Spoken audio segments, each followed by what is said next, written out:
We've explored the jungles, the deserts, the Arctic, even the moon. But one place still remains a mostly uncharted mystery: our oceans. Oceans cover about 70% of Earth's surface, but we know more about the geography of Mars than we do about what lies on the bottom of the sea.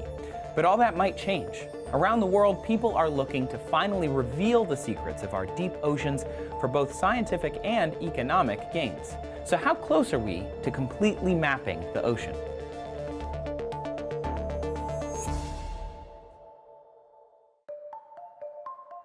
For thousands of years, people have taken to the seas with the goal of finding out just how deep our oceans are. This mainly consisted of tying a weight to a long rope and throwing it over the side of a boat. This is actually how we discovered the deepest part of the ocean, the Mariana Trench.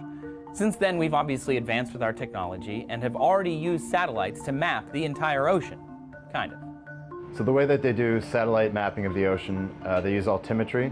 So as the satellite's passing over an orbit, if there's a higher concentration of rock or seamounts or anything that's beneath the ocean surface, the increased gravity actually causes some of the water to collect around the top of it, and they can measure the different heights of the ocean surface. And using certain algorithms and processing that data, they can actually get a decent representation of what it's like down there. But decent isn't good enough. Satellite mapping only gives us about a 5-kilometer resolution of the ocean floor, meaning we can see features and objects larger than 5 kilometers across. To put that in context, most of Mars has been mapped to 6 meters, and almost all of Venus and 100% of the Moon has been mapped to 100 meters. Less than 10% of our oceans, and maybe closer to 5%, have been mapped to this level of detail. That really is disappointing for a marine biologist, really disappointing for anyone who's thinking about doing business on the oceans, managing the oceans, thinking about how to get what we need from the future of the oceans. We're sort of fumbling around in the dark. Having a detailed map would greatly change how we use the ocean. It would help with safety, like charting potential hazards that could take down a ship. It could lead to more accurate climate models, better understanding of tsunami dangers, and improved weather predictions. It would help with laying down ocean cables, fiber optics, and pipes. However, it could also help advance the exploitation of the ocean's natural resources, like those precious metals used to create your cell phone. But having a detailed map will help us better understand how to protect the ocean when the inevitable rush to further exploit it begins. The International Seabed Authority, which is in charge of overseeing seabed mining on the high seas, as part of its charge is to set up some areas of special biological interest that will not be mined, and putting them in the right places, and places that matter for biodiversity and matter for ocean function, requires knowing what's down there. So you don't mine, for example, a rainforest and put your protected area in a desert, right?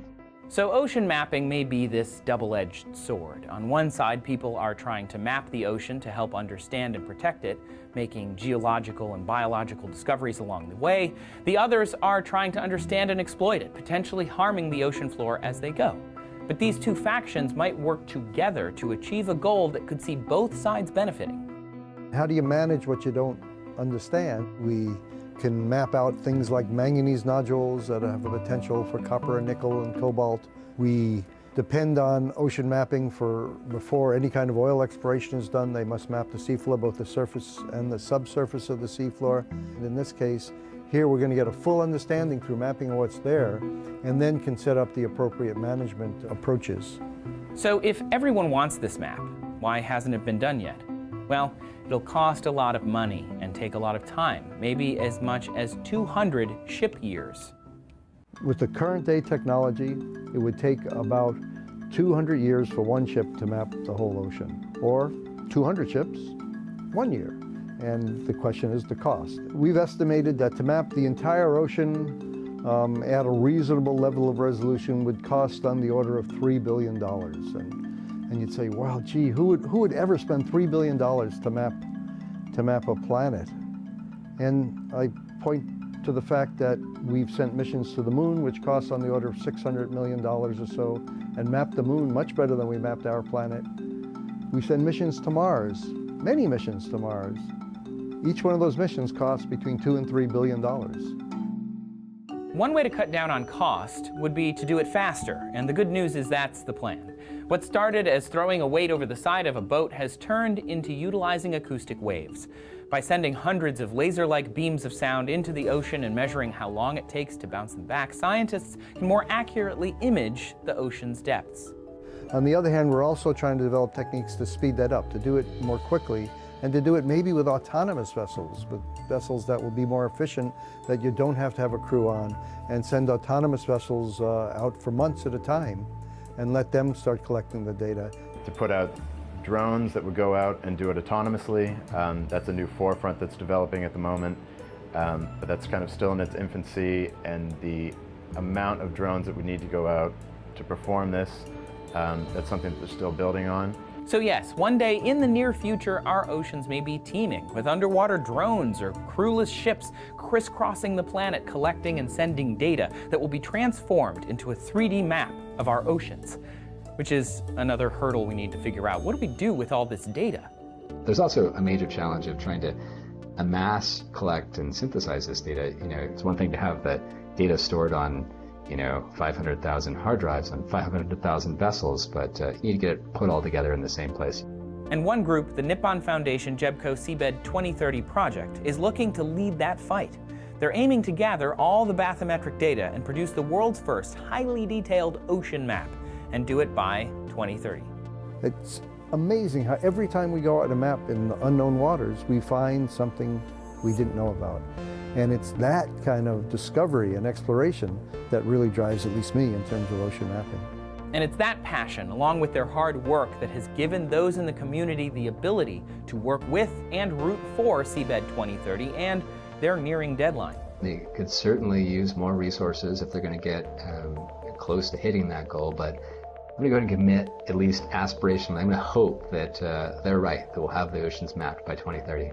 The global initiative to have it done by 2030 is going to be quite an undertaking. It's going to depend on developing technology and a concerted effort from different players, but I'm optimistic, and I think it will happen at some point. We need a detailed map of the ocean to better understand the ocean. And to do this, we need people, ships, advanced technology, global cooperation, and of course, money. So how close are we to mapping the entire ocean? Well, all eyes are on Seabed 2030 and their goal to have a complete public map by, 2030. And we're going to give it our darndest to do. It's a very, very ambitious goal. I'm not sure we will get 100% there, but we're certainly gonna make some strides towards that. So that's our goal, is to see it all mapped by 2030. Thanks so much for watching another episode of How Close Are We? If you have any ideas for future episodes, let us know in the comments. And if you want to watch more Seeker Ocean content, click over here to watch The Swim, a mini-series about one man's journey to swim across the Pacific Ocean.